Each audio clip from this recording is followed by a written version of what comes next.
रामनगर में अमित और उसकी फैमिली साथ में रहते थे। साहिल घर के बाहर अपने दोस्तों के साथ खेल रहा था। मोनू, तुझे पता है मैं अपनी दादी और दादा के घर गया था छुट्टियों में। बहुत मज़े किए मैंने तो। मेरी नानी ने तो मुझे आइसक्रीम खिलाई और एक कलर बुक भी दी सुंदर सी। साहिल, तुम कहाँ घूमने गए थे? मैं तो अपने मम्मी पापा के साथ गया था। उन्होंने मुझे बहुत सारी चीज़ें दिलाई। छुट्टियों में मम्मी पापा के साथ कौन जाता है? मम्मी पापा से ज़्यादा तो दादा दादी प्यार करते हैं। नाना नानी भी बहुत प्यार करते हैं और गुस्सा भी नहीं होते। पता है, दादा दादी तो मम्मी पापा को भी गुस्सा करते हैं और हमें बचा लेते हैं। मुझे तो लगता है इसकी दादा दादी है ही नहीं। फिर बेचारा जाएगा कहाँ? सही कह रहे हो। मुझे लगता है इसकी नाना नानी भी नहीं है। सब लोग हमारी तरह थोड़ी ना लकी होते हैं। मेरे दादा दादी है, मैं तुम लोगों को उनसे मिलवाऊंगा। और मेरे दादा दादी वर्ल्ड के बेस्ट दादा दादी है, देख लेना तुम दोनों। ओहो, तो लेकर आ, फिर देखते हैं हम भी तेरे दादा दादी को। अरे लेकर कैसे आएगा, इसकी दादा दादी होंगे तो ना। साहिल को अपने दोस्तों की बात का बुरा लग जाता है। घर आकर साहिल अपनी माँ से कहता है, मम्मी, मेरे दादा दादी कहाँ हैं? हम लोग उनके पास क्यों नहीं जाते? आपके दादा दादी ना, वो तो घूमने गए हैं। जब वो वापस आ जाएंगे तो हम सभी उनसे मिलने जाएंगे। तो उनको वापस बुलाओ ना। मेरे दोस्त मेरा मजाक उड़ाते हैं कि मेरे दादा दादी है ही नहीं। मुझे मेरे दादा दादी चाहिए बस। ठीक है, मैं आपके पापा से बोल दूंगी कि वो उनको लेकर आ जाए। बस आप खुश? मम्मी, आप प्रॉमिस करो कि पापा उनको लेकर आएंगे। अरे हाँ बेटा, प्रॉमिस। सिमरन प्रॉमिस तो कर देती है, पर समझ नहीं पाती कि अब वो दादा दादी लाए कहाँ से। अमित, सुनिए ना, साहिल अपने दादा दादी को बुलाने के लिए और उनसे मिलने के लिए ज़िद कर रहा था। फिलहाल तो मैंने उसको झूठ बोलकर शांत कर दिया है, लेकिन ये सब ना ज़्यादा दिन तक नहीं चल पाएगा। पता नहीं है अचानक कि उसे दादा दादी क्यों चाहिए। अरे बच्चा है, उसके दोस्त अपने दादा दादी के बारे में बताते होंगे इसलिए। अरे पर अमित, मैंने तो उसको प्रॉमिस कर दिया कि आप उसके दादा दादी को लेकर आओगे। अब कहाँ से लेकर आऊँ उसके दादा दादी? मासूम से बच्चे को कैसे समझाऊं कि उसके दादा दादी कभी वापस नहीं आ सकते। परेशान मत हो सिमरन, हम वृद्धाश्रम चलेंगे, कोई बूढ़े माँ और पिता को लेकर आएंगे। ऐसे उन लोगों को भी एक परिवार मिल जाएगा और हमें और हमारे बेटे को अपने बड़े मिल जाएंगे। तुम्हारी क्या राय है इस बारे में? हाँ, ये तो बहुत अच्छा आइडिया है। क्यों ना हम आज ही वहाँ चले? हाँ, अभी साहिल भी स्कूल गया है, आएगा तो उसको सरप्राइज देंगे। अमित और सिमरन वृद्धाश्रम जाके यशराज और सोनाक्षी से मिलते हैं, जिनके अपने सगे बेटे ने उन्हें वहां भटकने के लिए छोड़ दिया था। देखो बेटा, हम दोनों तुम्हारे साथ घर तो चल सकते हैं, पर एक शर्त है। कैसी शर्त बाबा? आपकी हर शर्त हमें मंजूर है। अगर तुम हमें साथ लेकर गए तो हमेशा हमें साथ रखना होगा। ये नहीं कि कुछ दिन में मन भर गया तो वापस हमें यहीं छोड़ दो। अरे, आप बिल्कुल फिक्र मत करिए, हम हमेशा अपने साथ रखेंगे। अब से आप ही हमारा परिवार हो। सिमरन, मैं हमेशा उस घर में तुम्हारी सास बनकर रहूंगी। तुम मेरी बहू बन पाओगी? जी माँ जी, आप जैसा कहोगी वैसा ही होगा। आप लोग परेशान मत हो, हमारे माँ पापा नहीं है और हम हमेशा से चाहते थे कि कोई बड़ा इस घर में हमारे साथ रहे। हम आपको कोई दिक्कत नहीं होने देंगे। अब आप दोनों अपने घर चलिए, आपका पोता आपका इंतज़ार कर रहा होगा। यशराज और सोनाक्षी दोनों खुशी खुशी अमित के घर आते हैं और उनको देखते ही साहिल कहता है, दादा दादी, आप दोनों मुझे छोड़कर कहाँ चले गए थे? आपको पता है मेरे दोस्त मेरा कितना मजाक उड़ाते थे कि मेरे दादा दादी है ही नहीं। आपको मेरी याद नहीं आती थी? अरे मेरा लाल, हम भी तुझे बहुत याद किया करते थे, लेकिन क्या करें, काम बहुत था ना, इसलिए आ नहीं पाए। लेकिन अब तेरे दादा दादी हमेशा तुम्हारे साथ रहेंगे। सच्ची में? अब तो मैं अपने दोस्तों को भी बताऊंगा अपने दादा दादी के बारे में। अच्छा, मिलवाना ज़रा मुझे अपने दोस्तों से, मैं भी तो देखूं ऐसे कोई मेरे पोते का मजाक कैसे उड़ाएगा। अब तो दादा पोता बहुत मजाक किया करेंगे। अब तो आप दोनों मुझे छोड़कर नहीं जाओगे ना? ना ना, अब तो हम तुमसे कभी दूर नहीं जाएंगे। चलो अब खुश हो जाओ। अपने दादा दादी को पाकर साहिल बहुत खुश था। और साहिल के साथ साथ यशराज और सोनाक्षी भी ऐसा परिवार पाकर खुश थे। सब कुछ अच्छा चल रहा था कि वक्त गुजरता है और सोनाक्षी के वृद्धाश्रम के दोस्त घर आने वाले होते हैं। तब सोनाक्षी सिमरन से कहती है, बहू, मेरे वृद्धाश्रम के कुछ दोस्त आने वाले हैं, उनके लिए नाश्ते की तैयारी कर दो। अच्छा अच्छा सा बनाना ताकि वो लोग खुश हो जाए। जी माँ जी, मैंने सारी तैयारी पहले ही कर ली है, आप चिंता मत करो, आप तो बस आराम करो। हेलो मीना, सीमा, कैसे हो तुम लोग? आओ आओ बैठो, बहुत वक्त के बाद ऐसे मिलना हुआ है। मैं तो बिल्कुल अच्छी हूँ। तुम्हारा घर तो बहुत अच्छा है, तुम्हें अच्छा अमीर परिवार मिला है। मैंने सुना था तुम्हारे मुंह बोले बेटे ने तुम्हें साड़ियाँ दी है। क्या बात है, तुम्हारे तो मज़े हो रहे हैं। हाँ, हमें भी दिखाओ ज़रा, और बहू के लिए भी तो साड़ियाँ आई हैं। हाँ, दोनों बच्चे मुझसे बहुत प्यार करते हैं, अभी साड़ियाँ लाकर दिखाती हूँ। अरे वाह, साड़ियाँ तो बहुत सुंदर है, पर बहू की साड़ियाँ ज़्यादा खूबसूरत है नहीं? बहू की साड़ी के आगे तुम्हारी साड़ी फीकी है। अरे सीमा, मैं कहती थी ना, ये उसकी सगी माँ थोड़ी ना है जो इसे अच्छी साड़ियाँ दिलाएगी। वो तो बस नाम की माँ है, दिखावे के लिए। भारी साड़ी इसके लिए और हल्की वाली तुम्हारे लिए, ताकि तुम्हें बुरा ना लगे। इसीलिए तो कहते हैं खून खून ही होता है। बात तो ठीक कहती हो। महंगी साड़ियाँ तो अपनी बीवी को ही लाकर देगा ना। ऐसा नहीं है, तुम लोग इस तरह बात को मत बढ़ाओ। मेरा बेटा मुझे बहुत प्यार करता है। देखो, अभी हमारी बात तुम्हें समझ में नहीं आएगी, पर सच्चाई तो सच्चाई रहेगी ना। हाँ, बुरा लगा तो माफ़ करना, पर यही तो सच है, अपना अपना होता है। चलो चलते हैं हम।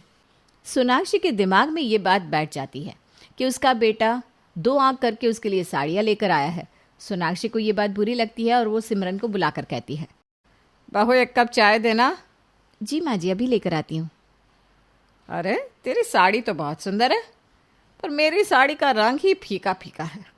मुझे तो ये वाली साड़ी ज़्यादा पसंद आ रही है। आपको अमित जी ने साड़ियाँ दिलाई है ना, वो क्यों नहीं पहनती आप? आपकी साड़ी भी अच्छी है, अमित ने खुद पसंद की है। अरे रहने दे बहू, मैं तो वृद्धाश्रम से आई हूँ, मैं उसकी असली माँ कहाँ हूँ जो मुझे अच्छी साड़ी देगा। साड़ी देखकर ही पता चल रहा है कि बस नाम की साड़ी ला कर दे दी है मुझे। माँ जी, ऐसी कोई बात नहीं है, आप अमित को गलत समझ रही हैं, वो आपसे बहुत प्यार करते हैं। अरे मुझे मत समझाओ, सब समझती हूँ मैं, आखिर खून तो खून ही होता है। सिमरन और सोनाक्षी की बहस को सुनकर अमित बाहर आता है। आप लोग मेरे लिए मेरे माँ पापा से बढ़कर हैं, आप ऐसा मत सोचिए। मैं कभी भी आपके लिए गलत नहीं सोच सकता। आप दोनों ही अब मेरा परिवार हो, मेरा सब कुछ हो। मैं भी तो वही कह रही हूँ, माँ बाप से बढ़कर है, पर माँ बाप तो नहीं है ना। जाने दे बेटा। समय गुजरता है। साहिल अपने दादा दादी के आने से काफ़ी खुश था। अरे मेरा छोटा बच्चा, मेरा गुड्डू, आराम से खिलो। आइसक्रीम खानी है आपको? हाँ दादाजी, पर जब मैं आइसक्रीम खाऊंगा तो दादी जी मुझे कहानी सुनाएंगी। हाँ हाँ, मेरा लाडला, ज़रूर सुनाऊंगी। कोई कहानी वहानी नहीं सुननी, पढ़ाई करो जाके, बहुत खेल कूद हो गई। इसका तो पढ़ाई में मन ही नहीं लग रहा। अरे बहू, 5 मिनट रुक जा, बच्चा है, थोड़ा दादी के साथ कहानियाँ सुन लेगा तो क्या ही हो जाएगा। बच्चे तो जिद करते ही हैं। माँ जी, उसके एग्ज़ाम शुरू होने वाले हैं, इस तरह खेलता रहेगा तो पढ़ेगा कब? कहानी तो ये कल भी सुन सकता है ना। अरे पढ़ लेगा, 10 मिनट में वैसे भी कौन सा नुकसान हो जाएगा। अब तुम बच्चों जैसी जिद मत करो बहू। इस तरह 10 मिनट में तो पूरा टाइम निकल जाएगा माँ जी, आपके लाड प्यार में बिगड़ जाएगा। ऐसा प्यार ज़्यादा अच्छा नहीं है।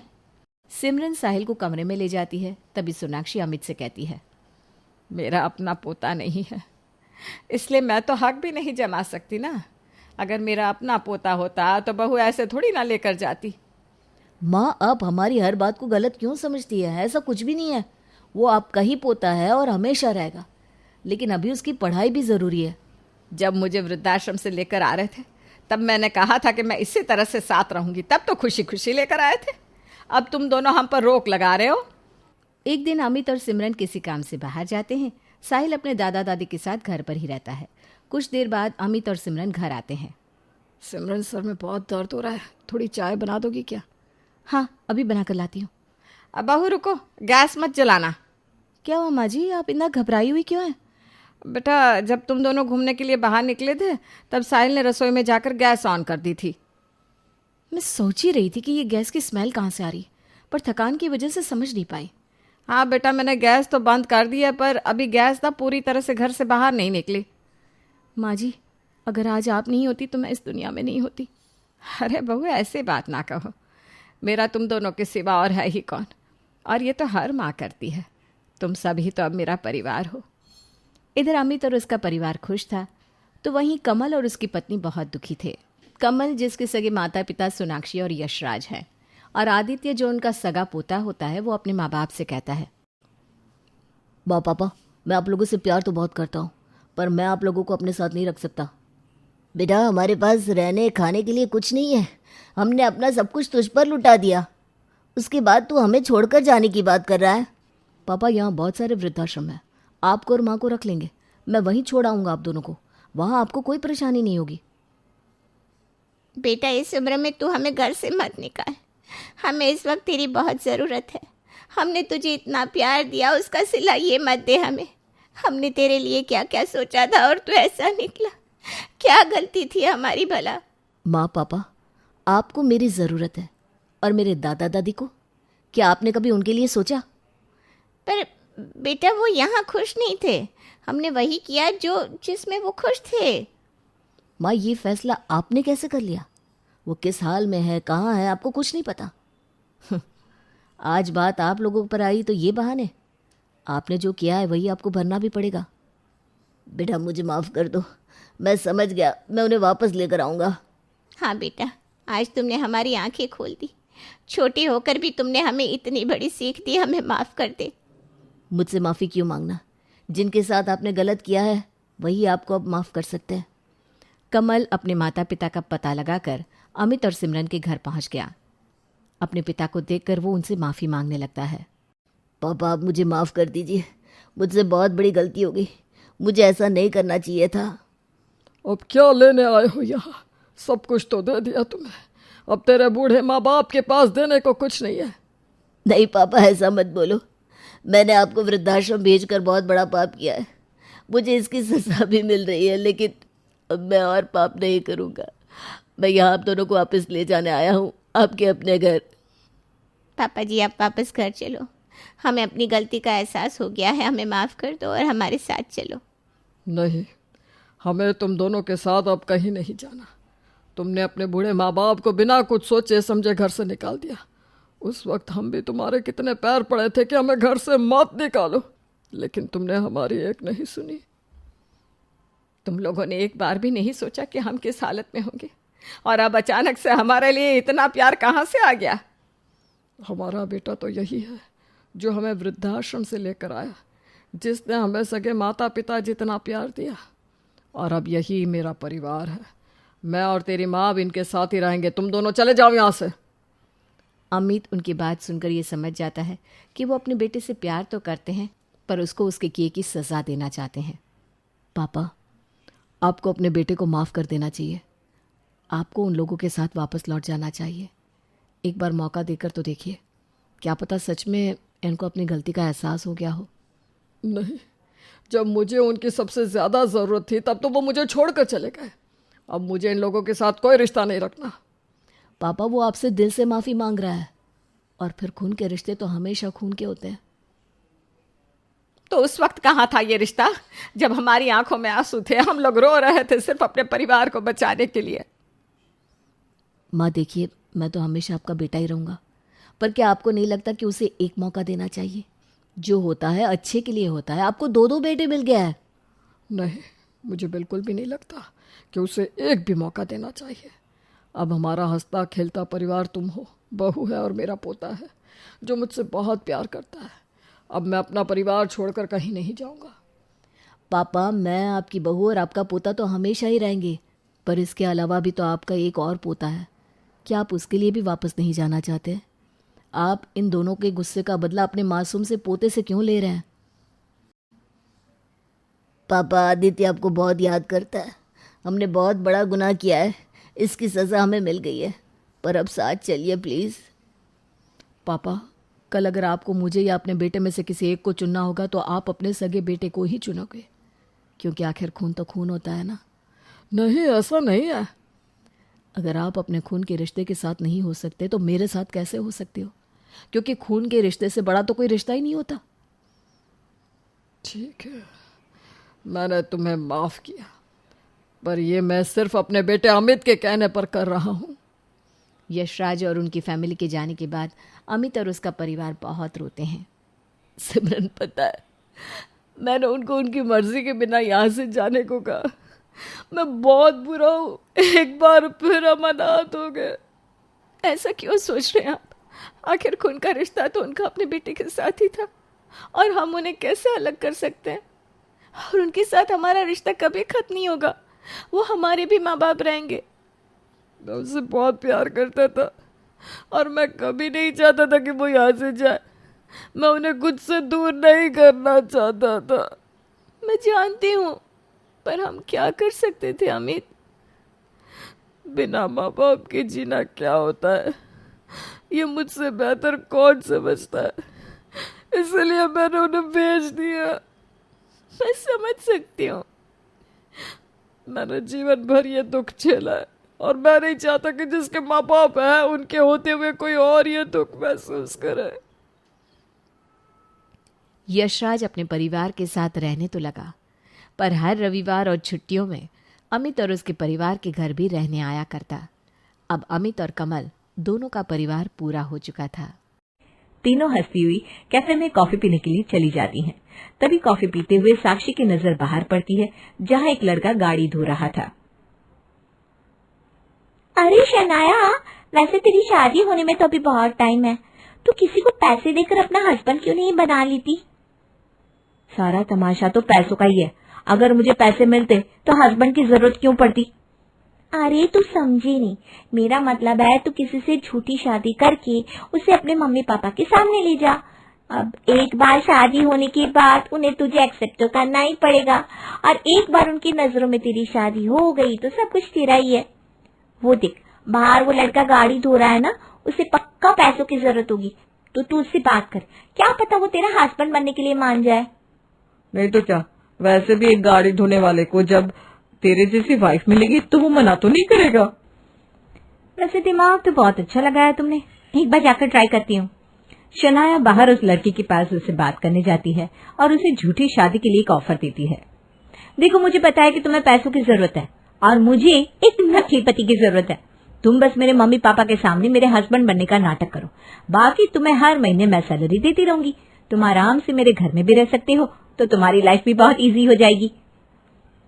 वैसे मुझे कोई प्रॉब्लम नहीं है, अगर मुझे मेरे काम की सैलरी मिलेगी तो मैं तुम्हारा नकली हस्बैंड बनने के लिए रेडी हूँ। ये हुई ना बात, तुमने तो मेरी सारी प्रॉब्लम ही सॉल्व कर दी। चलो अब चल कर ना हम पति पत्नी बन जाते हैं, घर वालों को भी तो लगना चाहिए ना कि हमने सचमुच में शादी की है। शनाया मार्केट से मंगलसूत्र, नया चूड़ा लेकर पहन लेती है और अपनी मांग में लंबा सा सिंदूर भर लेती है। लग रही हूँ ना मैं बिल्कुल अच्छी तरह शादीशुदा। बिल्कुल। अब तो बस मुझे घर जाकर मम्मी पापा का रिएक्शन देखना है। इतने टाइम से मुझे टॉर्चर कर रहे हैं, आज ना उन्हें बहुत अच्छा शौक लगने वाला है। शनाया धीरज का हाथ पकड़कर अपने घर पहुंच जाती है और घर पहुंचकर बजाती है अपने दरवाजे की घंटी, टिंग डोंग। अरे लगता है शनाया आ गई, जाकर दरवाजा तो खोलना सीमा। अरे खोल रही हूँ जी, आप तो उठकर दरवाजा खोलेंगे नहीं, मुझे पता है मुझे ही खोलना है। अरे जाओ ना, शनाया इंतजार कर रही होगी। सीमा उठकर दरवाजा खोलती है तो अपने सामने का नजारा देखकर उसका तो सर चकरा जाता है। ये कौन है? तेरी मांग में ये सिंदूर, गले में मंगलसूत्र और हाथ में ये चूड़ा, क्या है ये सब? अरे इधर आइए जी, ये देखिए तो क्या हो रहा है। अरे माँ, पापा को यहाँ बुलाकर उन्हें तकलीफ क्यों दे रही हो? हम दोनों खुद ही अंदर आ जाते हैं। आ जाओ राघव, अब हम अंदर चलते हैं और सबसे पहले मम्मी पापा का आशीर्वाद लेते हैं। उनके आशीर्वाद के बिना तो हमारी शादी अधूरी है ना। शादी कैसी? किसने की शादी? हमने की पापा। मैं और राघव इतने टाइम से एक दूसरे से बहुत प्यार करते थे, लेकिन मुझे पता था जब तक मेरी मास्टर्स नहीं हो जाएगी और उसके बाद भी जब तक मैं अपनी पीएचडी नहीं कर लूंगी तब तक आप मेरी शादी नहीं करवाओगे। पर अब ना हम दोनों ज्यादा टाइम तक अलग नहीं रह सकते थे और राघव की मम्मी की तबीयत भी बहुत खराब थी, तो हमने सोचा जितनी जल्दी हो उतनी जल्दी शादी कर लेते हैं। वो कहते हैं ना पापा, काल करे सो आज कर, आज करे सो अब, पल में प्रलय होएगी तो। अरे प्रलय, तो तूने हमारी जिंदगी में ला दी। पता नहीं ये किससे शादी करके हमारे घर लेकर आ गई। अरे पहले इससे खानदान वालों को तो जानते हैं, उसके बाद अगर हमें पसंद आता तो हम इससे तेरी शादी करवा देते। इस खानदान वानदान में कुछ नहीं रखा पापा। अगर मैंने किसी को पसंद किया है तो वो अच्छा ही होगा। अच्छा आप ये सब छोड़िए, हम बहुत थक गए हैं, हमें आराम करना है। ये सब तो ठीक है, लेकिन ये जानता है ना कि हमें घर जमाई चाहिए, हमारी संपत्ति को संभालने वाला। तो और कोई तो है नहीं। अब तुम्हारी शादी हो गई है तो सब तुम्हें ही संभालना है, और हमारे बुढ़ापे में हमारा ख्याल भी तुम दोनों को ही रखना है। अगर इसे ये सब मंजूर है तो ही हम इसे अपना दामाद बनाएंगे। बिल्कुल। अच्छा अब बहुत सवाल जवाब हो गए, चलिए हम रेस्ट करने चलते हैं। अगले दिन। शनाया बेटा, जैसा कि मैंने तुमसे कहा था, तुम्हारी शादी के बाद मैं सब कुछ तुम्हारे नाम पर कर दूंगा। तो आज से बिजनेस भी तुम्हें संभालना है। ये हमारे नए क्लाइंट्स की फाइल है, इसे जरा ध्यान से पढ़ लेना। और कुछ टाइम से हमारा प्रॉफिट भी कम हो रहा है, तो उसके लिए भी कुछ सोच लेना। अच्छा एक बार मुझे फाइल दिखाना तो मैं भी डिटेल्स पढ़ लेता हूँ। क्या? अरे तुम डिटेल्स पढ़कर क्या करोगे? वैसे भी बिजनेस से तुम्हारा दूर दूर तक कोई लेना देना नहीं है, तुम रहने दो, ये सब कुछ मैं देख लूंगी। देखो बेटा, तुमने मेरी बेटी से शादी जरूर की है, लेकिन हमारे बिजनेस के बीच में बोलने का तुम्हें कोई हक नहीं है। ये सब कुछ मेरी बेटी का है, तुम्हारा नहीं, इसलिए तुम इसके बीच में ना बोलो तो ये अच्छा रहेगा। वो तो मैं बस ऐसे ही पढ़ रहा था, बाकी मैं जानता हूँ कि ये सब कुछ शनाया का ही है। राघव को शनाया और उसके पापा की बात दिल पर लग जाती है, लेकिन वो फिर भी उनको कुछ नहीं कहता। कुछ दिन बाद। अच्छा हुआ मैंने तुमसे शादी करने का डिसीजन लिया, कम से कम मुझे पापा ने ये गाड़ी तो दे दी, वरना मैं अभी भी ऑटो से ही कॉलेज जा रही होती। अच्छा तुम्हें भी तो बाहर जाना था ना, चलो तुम्हें ड्रॉप कर देती हूँ। वैसे अगर तुम बुरा ना मानो तो क्या एक दिन के लिए मैं तुम्हारी गाड़ी चला सकता हूँ? आज मेरा ड्राइव करने का बहुत मन कर रहा है। माफ करना, लेकिन मैं तुम्हें ये गाड़ी देकर अपनी गाड़ी का हुलिया नहीं बिगाड़ना चाहती। तुम कभी इतनी महंगी गाड़ी में बैठे भी हो जो इसे चलाने की बात कर रहे हो? अगर गलती से तुमने इस गाड़ी को कहीं ठोक दिया ना तो तुम्हारे पूरे महीने की सैलरी से भी तुम इसे ठीक नहीं करवा पाओगे। मैं तुम्हें अपनी गाड़ी में बैठने दे रही हूँ ना, वही तुम्हारे लिए बड़ी बात है। कहाँ तुम गाड़ी को साफ करने वाले, और कहाँ मैं तुम्हें इस गाड़ी में बिठा रही हूँ। चलो बैठो अंदर, मुझे कॉलेज के लिए देर हो रही है। नहीं रहने दो, वैसे भी मुझे जहाँ पर जाना है वहां पर जाने के लिए भी थोड़ा टाइम है, तो मैं बाद में चला जाऊंगा। ठीक है, अगर किराया लेना हो तो मेरे कमरे से ले लेना। वैसे भी अब तुम्हारे दूसरे महीने की सैलरी देने का टाइम आ गया है, तुम्हारे पास पैसे खत्म हो गए होंगे ना, तो ले लेना। चलती हूँ मैं। शनाया की बात से राघव का दिल टूट जाता है। कुछ दिन बाद। आजकल गंगानगर में प्रॉपर्टी के दाम गिर गए, सोच रहा हूँ वहाँ पर जमीन खरीद लूँ। तुम क्या कहती हो शनाया? अगर आपको ठीक लगता है तो खरीद लीजिए ना पापा। वैसे भी मुझे प्रॉपर्टी के बारे में ज्यादा नॉलेज नहीं है, प्रॉपर्टी वगैरह के बारे में तो आप ही ज्यादा जानते हो, तो आपको ठीक लगे तो खरीद लो। अरे नहीं, गंगानगर में प्रॉपर्टी खरीदने का अभी कोई फायदा नहीं है। वैसे भी वहाँ पर कई सालों तक डेवलपमेंट का कोई चांस नहीं है। अगर आपको प्रॉपर्टी में इन्वेस्ट करना है तो ऋषिनगर में प्रॉपर्टी खरीदिए। पिछले कुछ सालों में वहाँ पर काफी डेवलपमेंट हुई है। अभी ज्यादा लोगों ने वहाँ पर प्रॉपर्टी खरीदी नहीं है, इसलिए प्रॉपर्टी के रेट भी ठीक है। अगर आप वहाँ प्रॉपर्टी खरीदोगे तो आने वाले टाइम में आपको बहुत प्रॉफिट होगा। बेटा लगता है शायद तुम्हें किसी ने सिखाया नहीं कि जब तक तुमसे किसी बारे में पूछा ना जाए तुम्हें अपनी राय नहीं देनी चाहिए। मैंने तुम्हें पहले भी समझाया था ना कि बेशक तुम मेरी बेटी के पति हो, हमारे दामाद हो, लेकिन हमारे घर के फैसलों के बारे में बोलने का तुम्हें कोई अधिकार नहीं है। तुम घर जमाई हो, घर जमाई बनकर रहो, अपना कायदे में रहो। अरे क्या आप लोग भी यहाँ पर ये बातें लेकर बैठ गए? ये सारी बातें बाद में करना, अभी चलकर पहले खाना खा लीजिए, खाना ठंडा हो रहा है। राघव बेटा चलो तुम भी खाना खा लो। नहीं मम्मी जी, मुझे भूख नहीं है, आप लोग खा लीजिए। अरे मम्मी उसे भूख नहीं है तो जाने दो ना, मुझे भूख लगी, आप जल्दी से मेरे लिए खाना लगा दो। राघव को उनकी बातों का इतना बुरा लगता है कि वो बिना खाए ही कमरे में चला जाता है। कुछ देर बाद शनाया डिनर करके कमरे में आती है। ये लो तुम्हारी सैलरी। राघव पैसे लेकर अपने पास रख लेता है। अरे अब तो तुम्हें तुम्हारी सैलरी भी मिल गई, तो फिर मुंह क्यों फुलाकर रखा है? क्या बात है, ये सैलरी तुम्हें कम लग रही है क्या? राघव शनाया की बात का कोई जवाब नहीं देता। अरे क्या हो गया, तुम्हें मैंने हायर किया है, तुम मेरे कोई सचमुच के पति नहीं हो जिस तरह मुंह फुलाकर बैठे हो। देखो शनाया, भले ही तुमने मुझे सैलरी पर हायर किया है, लेकिन मैं भी एक इंसान हूं और मेरी भी अपनी एक सेल्फ रिस्पेक्ट है। ठीक है, अगर तुम लोगों को मेरा ओपिनियन नहीं लेना तो मत लो, लेकिन इस तरह इंसल्ट करने का क्या मतलब है? देखो राघव, मुझे लगता है कि मुझसे ये झूठी शादी करके तुम अपनी असलियत भूल गए हो। ये मत भूलो कि तुम बस एक गाड़ी साफ करने वाले हो और तुम मेरे घर में एक घर जमाई हो। और घर जमाई की क्या इज्जत होती है वो तो तुम अच्छी तरह जानते होगे। तो तुम आखिर इज्जत चाहते ही क्यों हो? तुम यहाँ पर पैसे के लिए आए हो और वो तुम्हें मिल रहे हैं। तुम्हारा सारा खर्चा उठा रही हूँ ना मैं, तुम्हारे रहने का, खाने का, कपड़ों का, हर चीज का खर्चा मैं कर रही हूँ। तो तुम्हें इससे ज्यादा और क्या चाहिए? हाँ, और अगर तुम्हें ये सैलरी कम लग रही है तो बता दो, मैं ज्यादा पैसे दे दूंगी। रुको।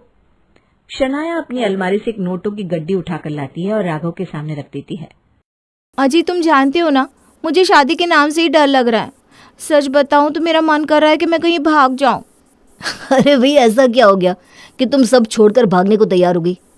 क्या बात है, अब मुझसे प्यार नहीं करती हो क्या? प्यार तो मैं बहुत करती हूँ, लेकिन सच बात तो ये है कि शादी के बाद सिर्फ प्यार से जीवन नहीं चलता। तुम तो बड़े आराम से बैग उठाकर ऑफिस के लिए निकल जाओगे, लेकिन मुझे तो पूरा दिन घर के काम करने पड़ेंगे ना। घर के काम तो मैं फिर भी किसी तरह कर ही लूँगी, लेकिन ये 3 टाइम खाना बनाना और अपनी आधी जिंदगी रसोई में बिताना सोच के मेरा तो दिमाग खराब हो जाता है। पता नहीं कैसे लड़कियां अपनी आधी जिंदगी सबके लिए खाना बनाने में बिता देती है। मुझसे ये सब नहीं होने वाला। अरे यार, कैसी लड़की हो तुम जो ऐसी बचकानी बातें कर रही हो? अब खाना बनाने के डर से कोई शादी के लिए मना करता है क्या? और मैं तुमसे शादी तुम्हें अपनी जीवन संगी बनाने के लिए कर रहा हूँ। हलवाई की जरूरत नहीं मुझे जो दिन भर रसोई में खाना बनाते रहे। अरे ठीक है, तुम्हें खाना बनाना पसंद नहीं है तो मत बनाना। खाना बनाने के लिए हम कोई मेड लगा लेंगे। अब तो खुश हो ना, या अभी भी शादी के लिए मना करोगी? आ जाए, तुम समझ नहीं रहे हो। मेरी जितनी भी शादीशुदा सहेलियों से बात होती है ना, सबकी सब बस झाड़ू पोछा बर्तन खाना और सास बहू की पॉलिटिक्स वाली बातें करते हैं। मैं उस टाइप की लड़की नहीं हूँ। ये सब क्या नाटक है मनु? अरे मैं घर में सबको बता चुका हूँ तुम्हारे बारे में। इतने पापड़ बेलने के बाद मम्मी मानी है, और अब मैं उन्हें क्या बताऊँ जाकर कि मेरी होने वाली बीवी घर संभालने और खाना बनाने के डर से शादी के लिए मना कर रही है। थोड़ी तो मैच्योरिटी लाओ अपने अंदर। और मैं हूं ना तुम्हारे साथ, डरने की क्या बात है? जो भी दिक्कत आई दोनों मिलकर सुलझा लेंगे। अब तुम ज्यादा सोचो मत और शादी की तैयारी करो। ज्यादा सोचने से ना काम खराब ही होता है। जो होगा देखा जाएगा। तुम दुनिया की कोई पहली लड़की थोड़ी ना हो जो शादी कर रही हो। मनु अजय की बातों से कन्विंस तो नहीं हुई थी, लेकिन ये बात भी सच थी कि मनु ने अजय के साथ जीने मरने की कस्में खा रखी थी। और वाकई अजय की माताजी ने 200 पापड़ बिलवाने के बाद उनकी शादी के लिए हाँ कहा था।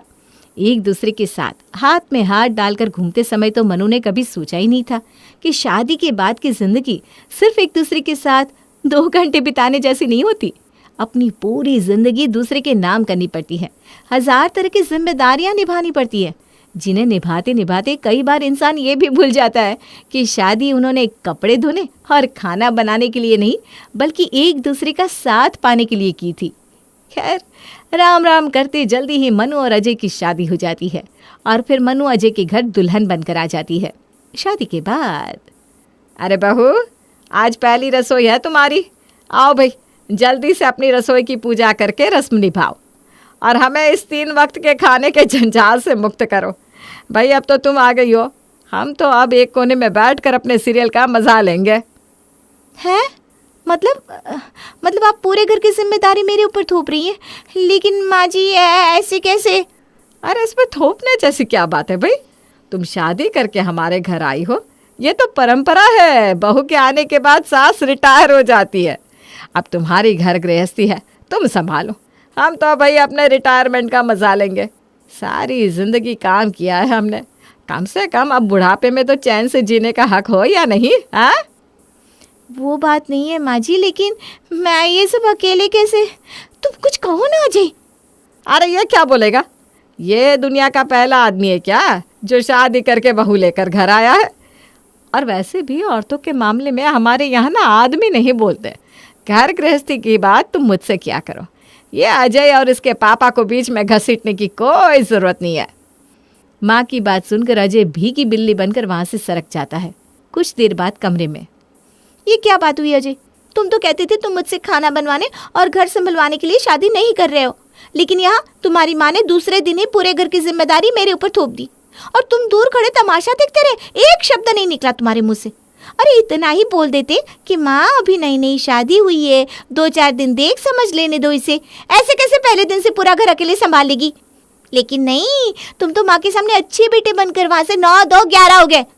अब सारी जिंदगी तुम्हारे घर में पीसने के लिए मैं तो हुई, ठीक कहा ना? अरे ऐसी बात नहीं है मनु, तुम मुझे गलत समझ रही हो। देखो अभी तुम माँ को जानती नहीं हो। उस समय अगर मैं कुछ भी बोलता ना तो बात बिगड़ने ही वाली थी। माँ मुझे झोरू का गुलाम कहती, वो अलग। तुम ऐसा करो, कुछ दिन, बस कुछ दिन सब संभाल लो।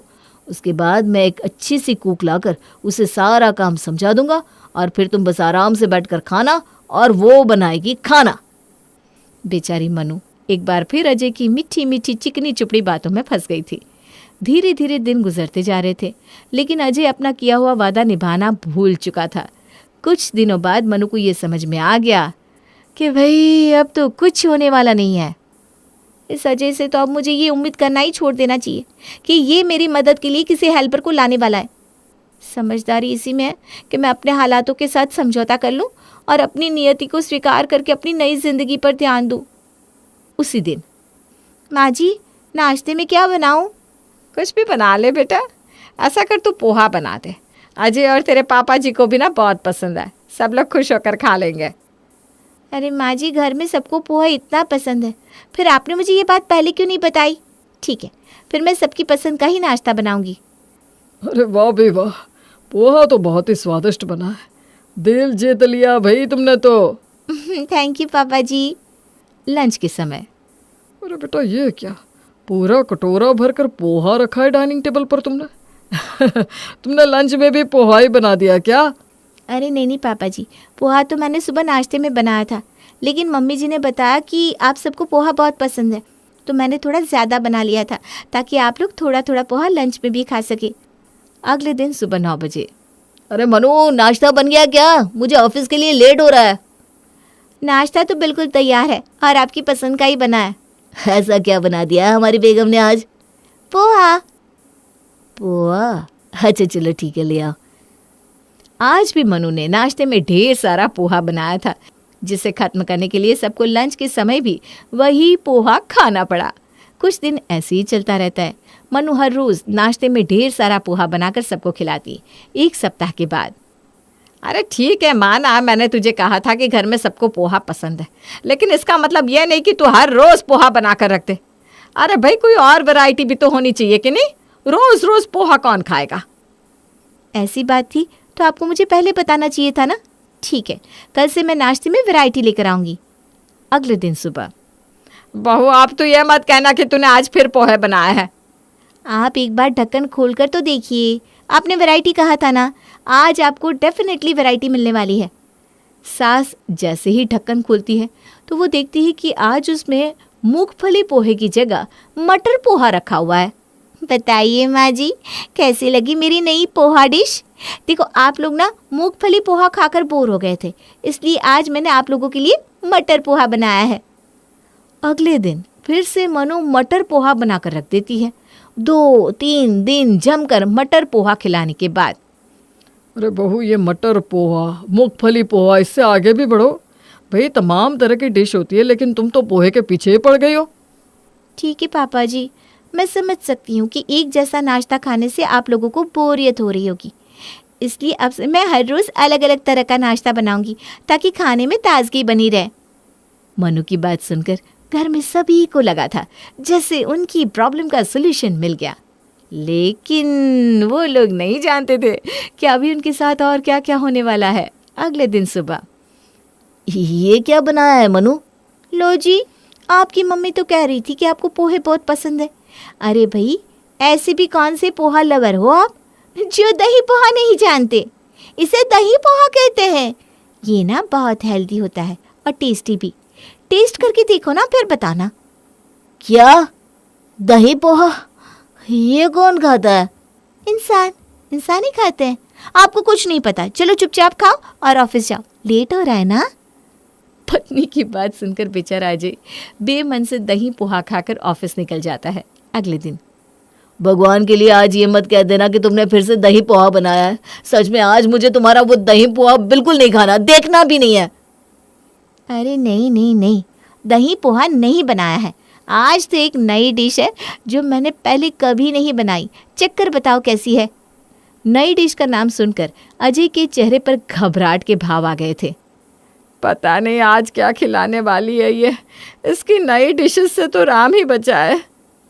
अरे यार, ये तो पोहा ही है ना, उसमें नया क्या है? तुम भी ना। अच्छा, ऐसे कैसे? ये कांदा पोहा है।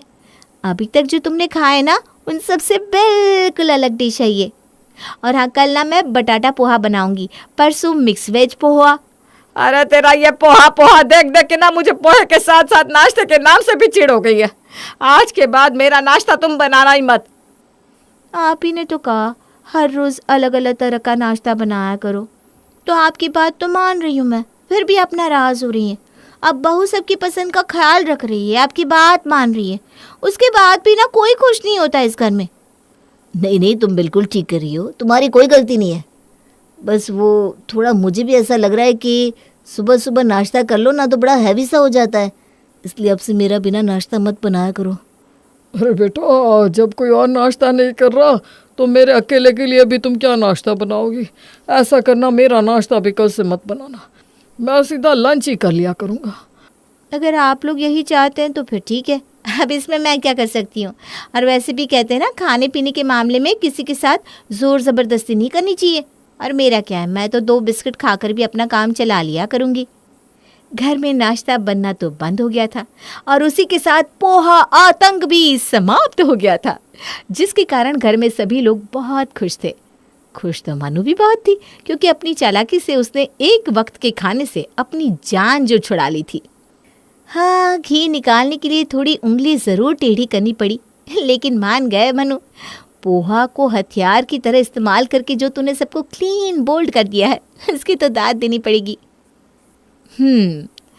आप तो समझ गए ही होंगे कि मनु ने जानबूझकर सबको इतना पोहा खिलाया कि सभी ने खुद नाश्ता न करने की कसम खा ली। दीनानाथ जी की इकलौती बेटी थी प्रियंका, और दीनानाथ जी जल्दी से जल्दी उसकी शादी कराना चाहते थे। लेकिन दीनानाथ जी जब भी किसी लड़के से अपनी बेटी की शादी का रिश्ता चलाते तो उनकी बेटी शादी करने से मना कर देती और घर से भागने की धमकी देती। इस वजह से दीनानाथ जी और उनकी पत्नी पार्वती दोनों बहुत परेशान थे। एक दिन सुबह के वक्त, क्या करें पार्वती, हमारी बेटी प्रियंका तो शादी के लिए तैयार ही नहीं होती। सही कहते हैं जी, भगवान जाने, मुझे तो लगता है हमारी बेटी किसी लड़के को पसंद करती है।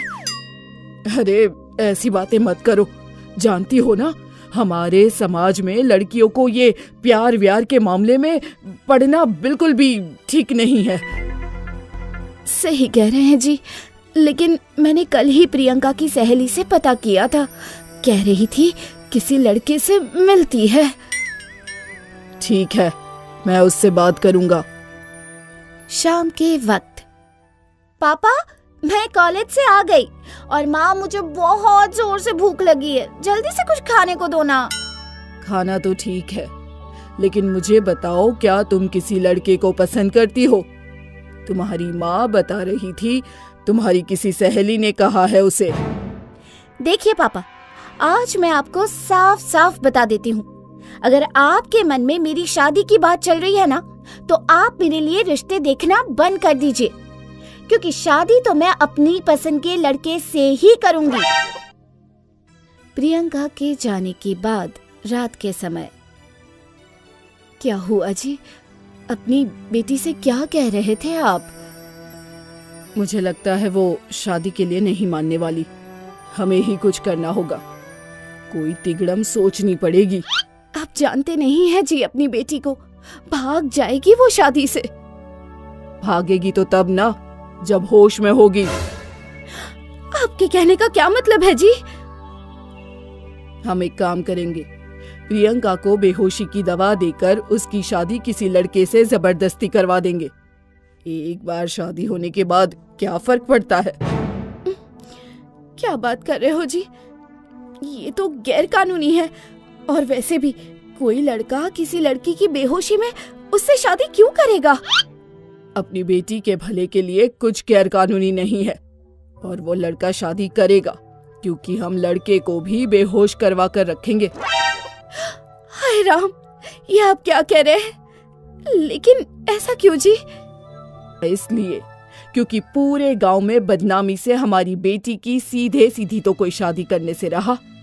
अपने आदमियों को बोलता हूँ, वो किसी लड़के को उठा कर लाएंगे, शादी करवा कर इसे यहाँ से भेज देंगे।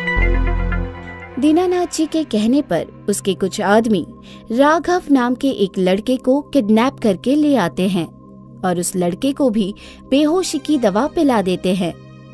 बेहोशी की हालत में राघव और प्रियंका की शादी करवा दी जाती है। सुबह जब राघव और प्रियंका होश में आते हैं, क्या हुआ है? मैं यहाँ क्या कर रहा हूँ?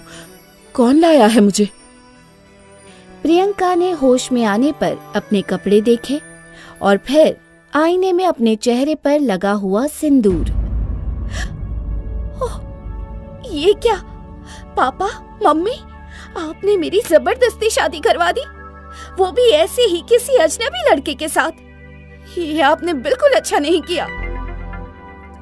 दीनानाथ जी अपने आदमियों से कहते हैं, जाओ, अब हमारी बेटी को अपने पति के घर छोड़कर आ जाओ। अब से ये वहीं रहेगी। नहीं, नहीं जाना, मुझे कहीं नहीं जाना। और मैं तो पहले से ही शादीशुदा हूँ। वहाँ घर में मेरी एक बीवी बैठी है। अभी 1 महीने पहले ही तो हमारी शादी हुई है। क्या कहूँगा मैं उसे? वो सब हम नहीं जानते। जाओ, इन दोनों को छोड़कर आओ। जी मालिक, अभी दोनों को छोड़कर आते हैं। दीनानाथ जी के आदमी प्रियंका और राघव को जबरदस्ती राघव के घर के बाहर छोड़कर आ जाते हैं। तभी राघव की पत्नी राधा बाहर निकलकर आती है। हाय राम, ये क्या किया आपने? किसी दूसरी लड़की से शादी कर ली। ऐसा भी क्या हो गया था? अभी तो हमारी शादी को 1 ही महीना हुआ है। आपको परेशान होने की जरूरत नहीं है। अपना पति अपने पास ही रखिए। वैसे भी मुझे इस आदमी से शादी करने में कोई इंटरेस्ट नहीं। हाँ, ये ठीक कह रही है। इसके घर वालों ने मुझे बेहोश करके किडनैप कर लिया और फिर मेरी और उसकी शादी करवा दी। मैं तो इसे जानता तक नहीं। अरे, ऐसा भी कभी होता है क्या? जिंदगी बर्बाद हो गई मेरी।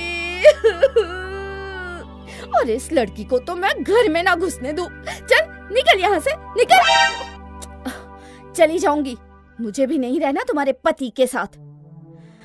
हाँ, लेकिन कुछ दिन रह लेने दो, फिर मैं अपने बॉयफ्रेंड से शादी करूंगी। तुम्हारी जिंदगी में कोई परेशानी खड़ी नहीं करूंगी। प्रियंका और राघव के बहुत समझाने के बाद राधा मान जाती है और प्रियंका को अपने घर में रहने की जगह दे देती है। राघव प्रियंका की शादी उसके बॉयफ्रेंड दिनेश के साथ करवा देता है, लेकिन शादी वाले दिन ही दीनानाथ जी राघव के घर मिलने आते हैं। और राघव, कैसे हो? हमने सोचा जरा अपनी बेटी को मिलकर आते हैं। उसकी शादीशुदा जिंदगी ठीक तो चल रही है ना? अरे, कैसे बाप हैं आप? अपनी बेटी की शादी आपने हमारे पति के साथ करवा दी, वो भी जबरदस्ती। ये क्या बात हुई? ए लड़की, हमें ज्यादा समझाने की कोशिश मत करो।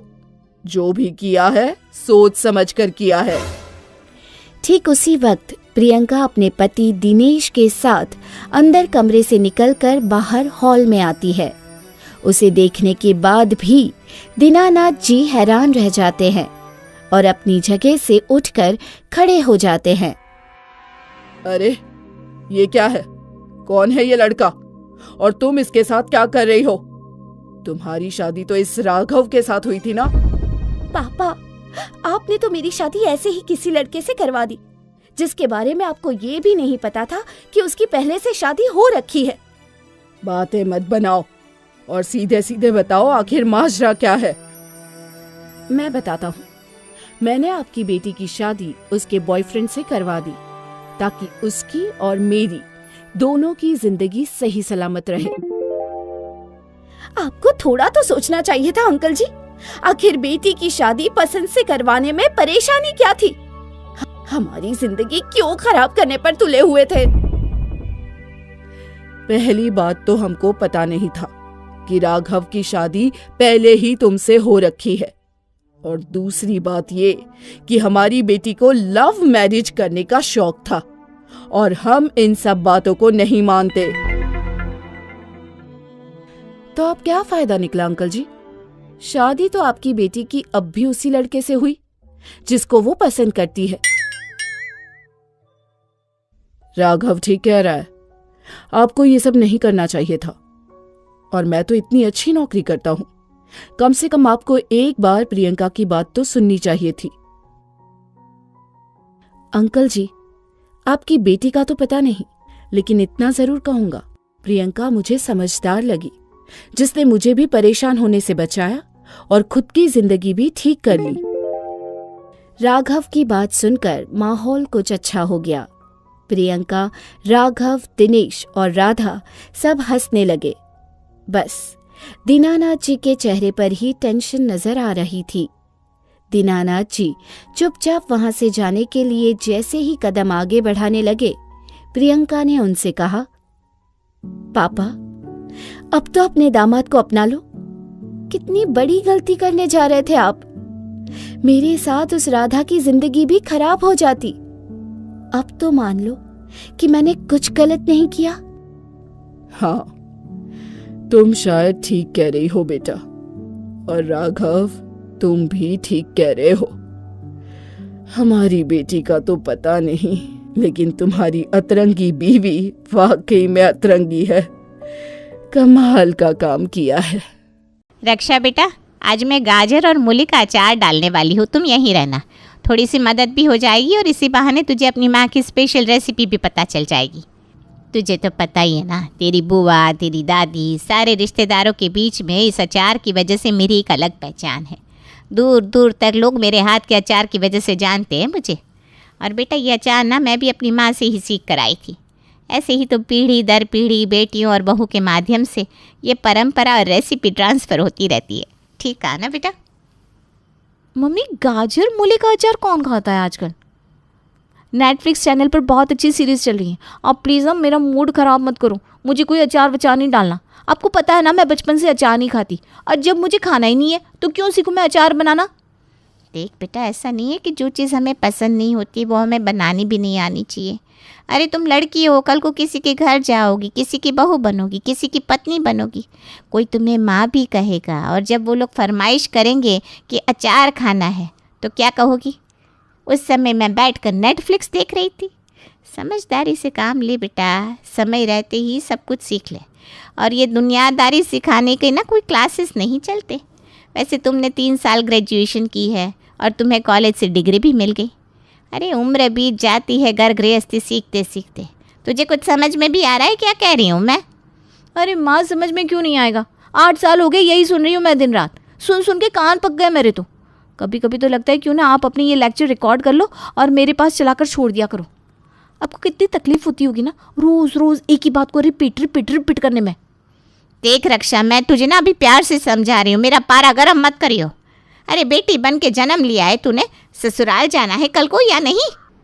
बेटे बेटियां चांद पर भी पहुंच जाती है, तब भी ना घर पर 2 रोटी तो उनको ही बनानी पड़ती है, समझ रही है? अरे मम्मी, मैंने कब मना किया कि मैं 2 रोटी नहीं बनाऊंगी? ससुराल जाकर सीख लूंगी ना, जब ज़रूरत पड़ेगी तब सब आ जाएगा। अच्छा ये बताओ, जब मैंने नर्सरी में एडमिशन लिया था तब मुझे 2 का टेबल आता था? नहीं आता था ना? तो ऐसा तो नहीं है ना कि आज भी मुझे 2 का टेबल नहीं आता है। जब ज़रूरत पड़ती है तो सीख ही लेते हैं सब। अब कल को मुझे ससुराल जाना है, इसका मतलब ये तो नहीं ना कि आप मायके को ही ससुराल बना दोगी। ससुराल में जाकर सब कर लूँगी ना। अब क्यों मेरे पीछे पड़ी रहती हो? तेरा कुछ नहीं हो सकता बेटा। एक समय आएगा जब तुम माँ की बात याद कर कर के रोएगी।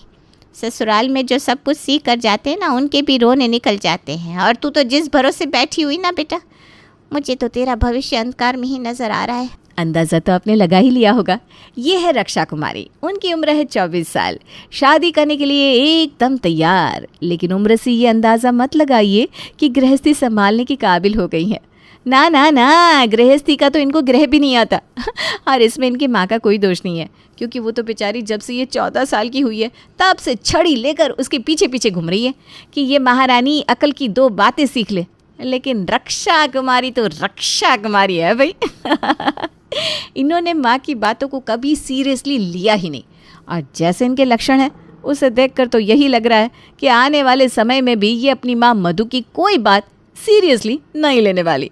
ये तो सीधा कुएं में कूद कर ही उसकी गहराई नापने वाली है।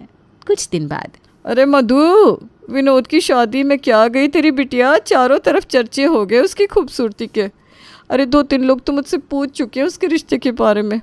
एक से बढ़कर एक लड़के के रिश्ते आ रहे हैं, तो कहे तो बात चलाऊं। ना जी, अभी हम शादी के बारे में नहीं सोच रहे। और खाली खूबसूरती होने से थोड़ी ना ब्याह हो जाते हैं। ब्याह करने के लिए ना और भी कई गुणों की ज़रूरत होती है, जो मेरी लड़की में बिल्कुल भी नहीं है। थोड़ा 1-2 साल के बाद ही कहीं बात चलाएंगे। अब किसी को इतने सालों तक लटका के रखना भी तो कोई अच्छी बात नहीं है ना। मना कर दो तुम। अरे बावली हो गई है क्या? सामने से चलकर इतने बढ़िया रिश्ते आ रहे हैं और तू है कि मना कर रही है। घर में बिठा के रखना है क्या लड़की को? 24 की हो गई है पूरी, 3 महीने में 25 की हो जाएगी। किसी लड़की वड़की का चक्कर है तो साफ साफ बता दे, फिर हम आगे से फ़ोन करके कोई रिश्ता नहीं बताएंगे। हाँ अरे ना जीजी, ऐसी कोई बात नहीं है। आप ना मुझे गलत समझ रही हो। अब क्या बताएं आपको अपने मुंह से। हमारी लड़की है ना, जितनी अकल से सुंदर है, दिमाग से उतनी ही पैदल है। अब आप भी कहोगे कि मैं माँ होकर उसके बारे में ऐसी बातें कर रही हूँ। अरे हम तो कहते हैं शक्ल सूरत थोड़ी कम भी होती ना हमको चल जाता, लेकिन अक्ल बराबर देता भगवान। 1 कप चाय बनाने के लायक नहीं है। चाय बनाने के लिए रसोई में भेजो ना, तब समझ लो सत्यानाश होना तय है। पगली है रे तू। अरे शादी से पहले आजकल कौन सी लड़की घर की जिम्मेदारियों को इतना सीरियसली लेती है। जब सर पर जिम्मेदारियां पड़ेगी ना, सब सीख जाएगी। मैं कह रही हूँ ना, ससुराल जाकर कर लेगी। तू ना ज़्यादा ही फिक्र कर रही है। अब वो ज़माना नहीं रहा जब शादी से पहले ही लड़कियां घर के काम में PhD किए रहती थी। अब तो सब ससुराल में जाकर सास को ही सिखाना पड़ता है। अब मेरी बहू निम्मी को ही देख ले, रोटी तक नहीं बेल पाती थी, अब सब कर रही है ना। तुम भी ना बिना बात ही चिंता करती हो। हम बात चलाते हैं। अरे बहुत अच्छा परिवार है, पढ़ा लिखा लड़का है, रुपए पैसे वाला है, और सास तो समझ लो एकदम गाय है गाय। मौसी के समझाने पर मधु थोड़ा हिचकिचाते हुए ही सही, लेकिन रिश्ते की बात करने के लिए तैयार हो जाती है। अगले ही सप्ताह में लड़के वाले रक्षा को देखने के लिए उसके घर आते हैं। रक्षा वाकई बेहद खूबसूरत थी। उसकी नीली आंखें, खूबसूरत चेहरा देखकर लड़के वाले तुरंत रिश्ता तय कर देते हैं। देखिए बहन जी, हम लोग थोड़ा सा लेट हो गए। कल की ही फ्लाइट से हमारा बेटा अमेरिका जा रहा है। 6 महीने बाद लौट कर आएगा, और तब हम लोग बच्चों की शादी कर देंगे। अब 6 महीने के लिए हमारी बहू आपकी अमानत है। जी बहन जी, जैसा आप लोग उचित समझे। रक्षा के पास अब काम सीखने के लिए सिर्फ 6 महीने का समय था, और 6 महीने का नाम सुनकर तो रक्षा की माँ मधु की सांस ऊपर नीचे होने लगी थी लड़के वालों के जाने के बाद। अरे बहू, 1 गिलास ठंडा पानी लेकर आ मेरे लिए। उन लोगों ने रिश्ता तो पक्का कर दिया, लेकिन अब तो इसकी हरकतों के बारे में सोच सोच कर मेरा ब्लड प्रेशर ऊपर नीचे हो रहा है। बेटा बड़ी घबराहट सी हो रही है।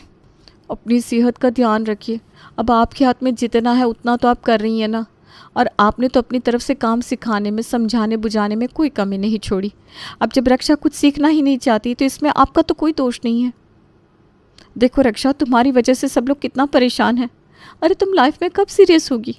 एक बात बताओ, मैं इस घर में शादी करके आई हूँ। सुबह उठकर सबके लिए चाय नाश्ता, कपड़े धोना, बर्तन मांजना, और उसके बाद भी माँ जी की 10 जली कटी बातें सुनकर सहन करती हूँ ना। तुम बस ये सोच लो कि ऐसा कोई काम नहीं है जो मुझे करना ना आता हो। उसके बाद भी बुरा मत मानिएगा माँ जी, आप बातें सुनाने से पीछे तो नहीं रहती। जब मन में आता है, जो मुंह में आता है सुना देती हैं आप मुझे। अब रक्षा, तुम अपना सोच लो। तुम्हें तो मेरा 10% जितना काम भी नहीं आता। अभी भी समय है, अगर मन लगाकर सीखना चाहोगी ना तो 6 महीने में सब कुछ बहुत अच्छे से सीख लोगी। मम्मी क्या कम थी जो अब आप चली आई हो भाभी मुझे भाषण देने के लिए? 1000 बार बोल चुकी हूँ मैं कि मैं अपने ससुराल जाकर कर लूंगी, मुझे जो करना होगा। आप लोग मेरी इतनी चिंता करना छोड़ दीजिए ना। अरे आप लोगों के पास और कोई काम नहीं है क्या 24 घंटे मुझे प्रवचन देने के अलावा? और आप लोगों को इस बात की बड़ी चिंता है ना मेरी सास मुझे ताने देगी, तो ठीक है, मैं अभी अनुभव के मम्मी को फ़ोन करके सारा कन्फ्यूजन ही क्लियर कर देती हूँ। रक्षा की माँ और भाभी उसे बहुत रोकते हैं, लेकिन रक्षा गुस्से में तनतनाते हुए अपनी सास अनुभा को फ़ोन मिला देती है। बोलो बेटा, कुछ कहना चाहती हो क्या तुम? जी मम्मी जी प्रणाम। वो ना मैं आपको ये बताना चाहती थी कि मुझे घर का कोई काम नहीं आता। मतलब ऐसा नहीं है कि मैं कोई काम करना नहीं चाहती, बस बचपन से लेकर अभी तक मैंने कुछ खास सीखा नहीं है अपनी मम्मी से। अब आपको इस बात से कोई एतराज़ हो तो आप अभी भी रिश्ता तोड़ सकती हैं। अरे नहीं बेटा, इसमें रिश्ता तोड़ने जैसी क्या बात है। अभी तक तुमने नहीं सीखा तो कोई बात नहीं है, अब सीख लो। और जो नहीं आता होगा वो मैं तुम्हें सिखा दूंगी, मैं भी तो तुम्हारी माँ हूँ ना। सास की मुँह से मीठी मीठी बातें सुनकर रक्षा निश्चिंत होकर खुशी खुशी फ़ोन रख देती है। माँ जी, ये तो वही वाली बात हो गई कि जब सैया भये कोतवाल अब डर काहे का। अब जब इसकी सास ही इसे सर चढ़ा रही है तो हम लोग क्या कर सकते हैं। मैं तो आज के बाद इसके बीच में कुछ भी नहीं बोलने वाली। आपकी बेटी है, आप ही देखिए। अब चाहे जो हो जाए, आज से मैं इसे किचन ट्रेनिंग देना शुरू करके ही रहूँगी। अगले दिन। रक्षा बेटा, आज तुझे आटा गूंथना सीखना है। चल मेरे साथ रसोई में, जैसे जैसे मैं कहूँगी वैसे करती जाना। ठीक है मम्मी। चल एक बर्तन में पहले आटा ले ले। कितना आटा लेना है? 2 कटोरी भरकर ले ले। रक्षा माँ के कहने पर 2 कटोरी आटा परात में डाल देती है। अब इसमें पानी डाल। माँ की बात सुनकर रक्षा जग में रखा हुआ पूरा पानी परात में उड़ेल देती है। ये क्या कर दिया, बेड़ा गर्क हो तेरा। इतना पानी डालने के लिए किसने कहा था? अब इसमें थोड़ा आटा मिला। रक्षा 1 कटोरी में आटा निकालती है और उसमें से 2 चम्मच आटा परात में डालती है। अरे बेवकूफ़, इतने से आटे से क्या होगा? ठीक है ना मम्मी। रक्षा एक बार फिर आटे के डिब्बे में हाथ डालती है और 1 कटोरा भर के आटा परात में डाल देती है। बेटा, इस जन्म में तो कुछ ना सीख पाएगी, तुझसे नहीं हो पाएगा, तू रहने दे। सारे आटे का सत्यानाश करके रख दिया तूने, मैं खुद ही देख लूँगी। माँ जी, अब थोड़ा संयम रखिए ना। ऐसे ही बात बात पर अपना बीपी हाई करती रहेंगी ना तो रक्षा कभी कुछ सीख नहीं पाएगी। ठीक है रक्षा, कोई बात नहीं, कल ना मैं तुम्हें चाय बनाना सिखाऊंगी। अगले दिन। रक्षा, गैस पर बर्तन रखो। अब इसमें 1 कप पानी डालो। डाल दिया। अब इसमें 2 चम्मच चीनी डालो। लेकिन इसमें तो 1 ही चम्मच है। अरे तो उसी से 2 बार डालो ना। और हाँ, 1 चम्मच पत्ती भी डाल लो उसी चम्मच से। डाल दिया, बस इतना सा काम। हाँ, पर अब पकने दो 4-5 मिनट तक, फिर दूध डालकर पकाएंगे। 5 मिनट बाद। भाभी ये तो वैसा का वैसे, ये पका तो नहीं। ये लो, अरे डफर गैस तो ऑन कर। हद है तू भी, कुछ नहीं हो सकता तेरा। माँ जी बिल्कुल सही कहती हैं। दोनों सास बहू अपनी तरफ से कोशिश करके हार जाती हैं, लेकिन रक्षा एक भी काम सही से सीख नहीं पाती। समय पंख लगाकर उड़ता जा रहा था और जैसे जैसे शादी का दिन नज़दीक आ रहा था, रक्षा का मन शॉपिंग और मेकअप में ही ज़्यादा रहने लगा। माँ या भाभी के कहने पर पहले वो जो थोड़ी बहुत देर के लिए भी घर के काम सीखने की कोशिश करती थी, अब उसने वो भी बंद कर दिया था। और इसी तरह से एक दिन रक्षा की शादी का दिन भी आ जाता है और वो शादी करके ससुराल पहुँच जाती है। शादी के 4-5 दिन तो रस्मों और हंसी मजाक के बीच कैसे बीत गए पता ही नहीं चला। 1 सप्ताह के बाद। रक्षा बेटा, एक बहुत बड़ी समस्या हो गई है। गांव में मेरी सास की तबीयत काफ़ी ख़राब हो गई है, मुझे उनकी देखभाल के लिए गांव जाना पड़ेगा। और वैसे कहते हैं जो होता है ना वो अच्छे के लिए ही होता है। अब अगर तुम्हारी शादी से पहले मुझे पूरा घर छोड़कर गांव जाना पड़ता तो मैं इसी चिंता में आधी हो जाती कि मेरे बाद घर की जिम्मेदारियां कौन संभालेगा। लेकिन देखो, यहाँ तुम दुल्हन बनकर आई और वहाँ मेरा बुलावा आ गया। अब तुम हो ना तो मैं पूरी तरह से निश्चिंत हूँ। मुझे पता है बेटा, तुम सब कुछ बहुत अच्छे से संभाल लोगी। मैं सब कुछ संभाल तो लेती, लेकिन मैंने आपको बताया था ना, मुझे वो घर के काम वगैरह करने अच्छे से नहीं आते। अरे तो इसमें चिंता की क्या बात है। अब तुम अपने घर आ गई हो, आप यहाँ जब अपने हाथ से सब काम करोगी ना तो तुम देखना कैसे फटाफट सब कुछ सीख जाती हो। ये लो बेटा घर की चाबी, ये लॉकर की और ये स्टोर रूम की। सब याद रहेगा ना तुम्हें? जी याद रखूँगी मम्मी जी। अगले दिन सुबह। रक्षा बेटा, 1 कप चाय पिला दो। और सुनो, चाय ना थोड़ी सी कड़क बनाना। मुझसे चाय बन जाए वही बहुत है, अब ये कड़क चाय कैसी होती है? रक्षा अपनी मम्मी को फ़ोन मिलाती है। मम्मी, पापा जी कड़क चाय मांग रहे हैं, वो क्या होती है? बस बेटा, निकल गई तेरी सारी हेकड़ी। कितना समझाया था तुझे कि कुछ सीख ले, लेकिन तेरा तो यकीन आ रहा था। ससुराल जाकर कर लूँगी। अब मुझे क्यों फ़ोन लगाया, खुद से सीख ले। ठीक है मम्मी, एक तो मैं वैसे ही मुसीबत में फंसी हुई हूँ। मम्मी जी मुझे यहाँ अकेला छोड़कर गाँव चली गई, पूरे घर की जिम्मेदारी मेरे सर पर आ गई और कोई बताने वाला भी नहीं है। ऊपर से आप भी भाव खा रही है। ठीक है, मत बताओ।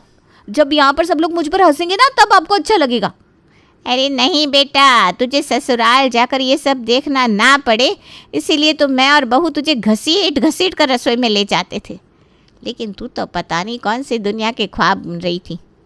चल मैं बता रही हूँ, तू करती जा। और बचपन आप बिल्कुल छोड़ देना। जो भी काम करना दिमाग लगा कर करना, समझी? माँ की बात सुनकर रक्षा की जान में जान आई। देख, चाय सबको अलग अलग स्वाद की पसंद होती है। किसी को मसाला चाय पसंद होती है, किसी को इलायची वाली, कोई अदरक वाली चाय पसंद करता है, तो कोई ज़्यादा पत्ते वाली, जिसे हम कड़क चाय भी कहते हैं। जिसकी जैसी पसंद हो उसको उसी के अनुसार चाय बनाकर दी जाती है। तेरी भाभी ने तुझे चाय बनानी सिखाई थी ना, बस तेरे ससुर को कड़क चाय पसंद है तो 1 चम्मच पत्ती और बढ़ा देना, बन जाएगी कड़क चाय। अच्छा माँ, ठीक है। कुछ देर बाद रक्षा चाय बनाकर ससुर जी के पास ले जाती है। तुम्हारी सास के जैसे लाजवाब तो नहीं बनी, लेकिन हाँ इतनी बुरी भी नहीं है। अच्छा बेटा, घर की साफ़ सफाई के लिए तो मेड आती है, तुम चाहो तो सब्जी वगैरह कटवाने के लिए भी उससे कह सकती हो, लेकिन खाने का काम तुम देख लेना। अनुभव को हमने कभी भी नौकरों के हाथ का खाना नहीं दिया। उसकी माँ हमेशा खुद ही बना कर खिलाती थी, इसलिए हमारी भी ना आदत हो गई है, हम कहीं बाहर का खाना नहीं खा पाते हैं। ठीक है पापा जी। रसोई में जाकर रक्षा फिर से अपनी माँ को फ़ोन मिलाती है। माँ ये बताओ ना, सबसे आसान डिश क्या होती है जो सबसे आसानी से बन सके? बेटा वैसे दाल चावल सबसे आसानी से और कम समय में बनने वाली डिश है, लेकिन एक बात बता, जो सबसे आसान होगी सिर्फ उसे ही बनाएगी क्या? और ये दाल चावल खिलाकर कितने दिन काम चलाएगी? बेटा आसान मुश्किल कुछ नहीं होता, मन लगाकर काम करेगी तो सब कुछ आसान लगेगा। ठीक है माँ, अभी तो मैं दाल चावल बना देती हूँ, बाकी बातें बाद में सोचेंगे। रक्षा को अपने नए परिवार से बहुत प्यार मिला था और उसकी सास जिस प्यार और विश्वास के साथ पूरा घर उसके ऊपर छोड़कर गई थी, अब वो चाहकर भी काम से जी नहीं चुरा पा रही थी। रक्षा की आड़ी तिरछी डिशेस खाकर भी उसके ससुर विनोद एक बार भी उसके पकाए किसी भी खाने की बुराई नहीं कर रहे थे, बल्कि वो हर बार उसका हौसला बढ़ाते। 1 महीने का लंबा वक्त बीत गया था। सास के लौट के आने के बाद रक्षा की माँ उसके पग फेरे के लिए ससुराल में बात करती है। बहन जी अब आप आ गई हैं, कहिए तो हम रक्षा को लिवाने के लिए उसके भाई को भेजते हैं। वो क्या है ना, उसकी पग फेरी की रस्म भी नहीं हो पाई थी। बहन जी, इस पे पूछने वाली कोई बात ही नहीं है, बिल्कुल भेज दीजिए। पूरे 1 महीने के बाद रक्षा अपने मायके पहुंच गई थी। भाभी चाय बना रही हो क्या? हाँ रक्षा, पियोगी ना? नॉर्मल चाय बहुत बना ली भाभी आपने, आज मैं आपको पिलाती हूँ स्पेशल तंदूरी चाय। ये तंदूरी चाय क्या होती है? हमने तो कभी नहीं पी। अरे भाभी अब आप बस मेरा कमाल देखो। और कुछ देर में रक्षा स्पेशल तंदूरी चाय बनाकर सबको चौंका देती है। बेटा तेरे हाथों की परफेक्शन को देखकर मेरा तो सच्ची मन प्रसन्न हो गया। मैंने कहा था ना मैं ससुराल जाकर कर लूँगी, अब देख लिया ना सबने, सब कर लिया मैंने ससुराल जाकर, वो काम भी जिसका कभी आपने नाम तक नहीं सुना था। कुछ देर बाद, अरे मुनमुन बेटा देख, दादी की बात मान, अब तू भी बड़ी हो रही है ना, 8वीं में आ गई है। कोई मेहमान आए तो चाय नाश्ता ही लगाया कर साथ में। अरे रहने दो ना माँ जी, जीने दो इसे, ससुराल जाकर कर लेगी ना। बहू की बात सुनकर सभी लोग खिलखिलाकर हंस पड़ते हैं। अरे नहीं नहीं, मेरी किस्मत बहुत अच्छी थी जो ऐसी सास मिल गई, नहीं तो पता नहीं मेरा क्या होता। ससुराल जाकर नहीं, ससुराल के लिए यहीं से करना शुरू कर दो।